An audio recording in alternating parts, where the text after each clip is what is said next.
సందీప్ గారు, నీకొక క్వశ్చన్ అండి. అసలు మీ టాలెంట్‌కి, మీకున్న స్కిల్‌కి, మీకున్న టాలెంట్‌కి మీరు నాతో గనుక సినిమా సైన్ చేస్తే ఆ, మీకు కంపల్సరీగా నేషనల్ అవార్డ్ ఇప్పిస్తానండి.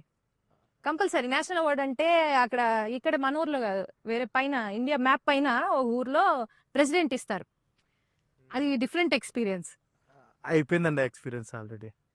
ఆల్రెడీ వచ్చింది నేషనల్ అవార్డా? వస్తుంది. ఓకేలే, ఏం చెప్పనివ్వట్లేదు నన్ను. సరే, ఇంకేదైనా అవార్డు ఇప్పిద్దాం. ఆ. సో మీరు ఈ స్టోరీ రాయాలి అని ఇన్స్పిరేషన్ అసలు ఎక్కడి నుంచి మొదలైంది మీకు? ఇంకొక లవ్ స్టోరీ చేయాలి అని అనుకున్నామండి. ఇంకా లవ్ స్టోరీ చెయ్యాలి అని అన్నప్పుడు ఈసారి అంటే ఏంటంటే సేమ్ ఇంతకు ముందులాగా ఎలా అయితే ఒక కలర్ ఫోటో చేసినప్పుడు ఒక లవ్ ఉంది, కామెడీ ఉంది and at the same time లాస్ట్లో ఒక పీక్ ఎమోషన్ ఉంది. సో ఇంకొకసారి మన స్ట్రెంగ్స్ని ఒకసారి అలా బేస్ చేసుకొని ఈసారి ఒక లవ్ స్టోరీ చేద్దాం, కాకపోతే ఈసారి యాక్షన్ లవ్ స్టోరీ చేద్దాము ఇంకొంచెం అప్గ్రేడ్ అయ్యి అని అన్నట్టు లెవెల్ ఈ 2. కథ లెవెల్ 2 యా.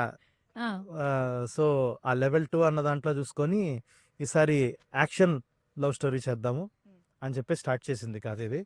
సో ఒక 4-5 మంత్స్ ఆఫ్ వర్క్ సాలిడ్గా జరిగిన తర్వాత అంతవరకు కూడా ఇంకా సీరియస్గా తీసుకోవాలి. వర్క్ చేస్తున్నాము. ఓకే, ఇది చాలా ఎక్సైటింగ్ ఉంది చేయడానికి అన్న ఫీలింగ్ వచ్చిన తర్వాత ఇంకప్పుడు ఫస్ట్ మెటీరియల్ ఇంకా రోషన్ని కలవటము, ఇంకా